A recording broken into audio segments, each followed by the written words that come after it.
Assalomu alaykum hurmatli do'stlar. Migren bosh og'rig'ilari ichida ikkinchi o'rinda turadi. Millionlab o'zbek qizlarida bor tashxisdir. Azizlar, migrenda hozirda reklama qilinyapti. Baturonli terapiya qilamiz, bunday qilamiz deyishyapti. Xo'sh, migrenda o'zi qaysi dorilar ishlatiladi? Qarang do'stlar. Meditsinani o'ziga yarasha prinsiplari bo'ladi. Ko'p holatlarda dorilar oddiy doridan boshlanadi va agar yordam bermasa, dorilar kuchlisiga almashtirib boriladi. Bekorga kuchlisiga almashtirilmaydi. Migren bosh og'rig'i ko'pincha bir taraflama bo'ladi. Lo'qillab og'riydi, ko'ngil ayniydi, qusish bo'ladi.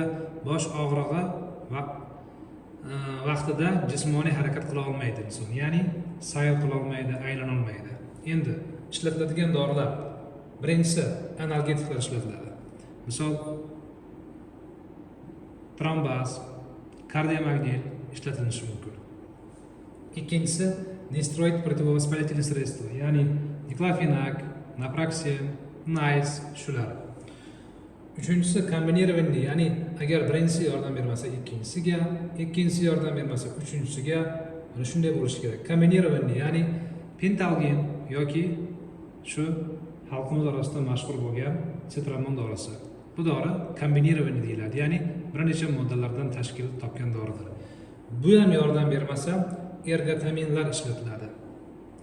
Ergotaminlar ham yordam bermasa, triptanlar ishlatiladi. O'zi do'stlar, triptanlar bu dorilarga nisbatan narxi ancha qimmat. Triptanlarning foydasi bularga nisbatan ancha ko'p. Triptanlar ham yordam bermasa-chi, mana bu qatordagi dorilar ishlatiladi. Va azizlar, mana shu yerda bir narsani aytib o'tmoqchiman. Bu dorilar qimmat.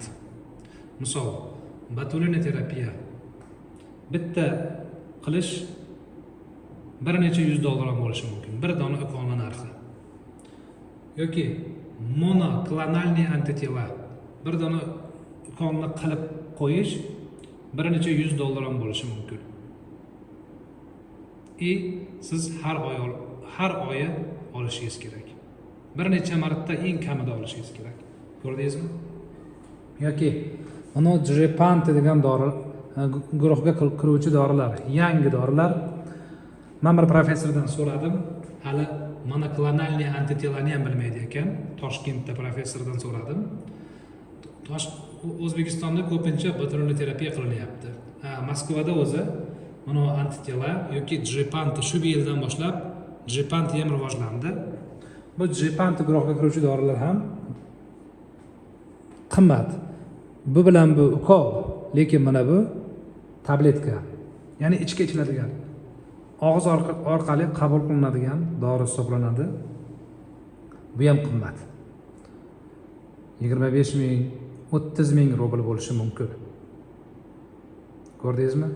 Shu uchun sog'lig'ingizni qadriga yeting. Shu uchun ko'rko'rona dori ichmang. Odam bosh og'risi nima qiladi? Sitramon ichadi. Bu guruhga kiradi. Ba'zilari ko'pinda ichadi-yu, xohlaganicha ichadi. Ko'ryapsizmi? Mana shu qatorda yoki mana shu dorini ichish natijasida mayli, bu dorini ichish natijasida shu bosh og'rig'ini nazorat qilish yaxshi emasmi? Ajoyib-ku. Keyin bitta dori bilan bo'lmaydi. Hozirda afsuski, meditsinani ko'p joylari biznesga aylandi. Doktorlar buni emas, to'g'ridan-to'g'ri baturonli terapiyani reklama qilyapti. Aslida bularni ishlatmasdan turib, siraz buni ishlatishlikni hech ham keragi yo'q. Hech ham keragi yo'q. Biznes. Siz mumkin sizga triptanlar yordam berar. Mumkin mana bu yerdan pentalgin yordam berar. Buni endi doktor biladi. Doktor sizga o'xshagan yuzlab insonlarni ko'rgan bo'lishi mumkin. Yoki bosh og'rig'iga doir minglab konsultatsiyalarni bergan bo'lishi mumkin. Albatta uni sizdan tajribasi ko'p. Shu uchun sog'lig'ingiz bilan o'ynamang. Migren Migren sababli Velika Britaniyada har kuni 100,000 xotin-qiz o'qishga yoki 100,000 kishi o'qishga yoki ishga bora olmaydi.